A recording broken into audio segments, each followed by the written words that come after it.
they didn't protect these children. They put the institution above that.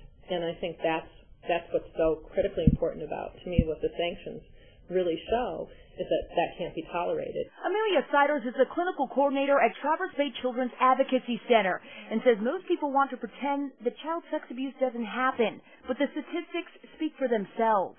85% of the victims of abuse, of sexual abuse, are victims of people that they know.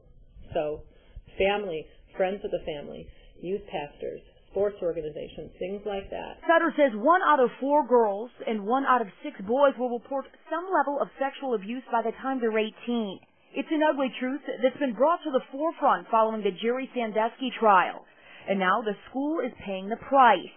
The NCAA imposed a $60 million sanction on the university, which will be used to fund external programs aimed at preventing child sex abuse. As a Children's Advocacy Center, we're probably hopeful that some of that money will go to advocacy centers across the country, because the more counseling and support children and families get, especially the early on, the better we're going to prevent things like substance abuse, other types of mental illness. So early intervention for victims, as well as prevention and outreach and education. I mean, I think that's what most of us are hoping will come of the money. Setter says Penn State's punishment may seem severe, but it sets an important example for the entire country. Child sex abuse cannot and will not be tolerated. Most people want to pretend that it doesn't happen, that it doesn't exist. Most people don't want to believe it, and most people don't want to talk about it. So what I think has been good to come from this is that it puts this issue in the spotlight.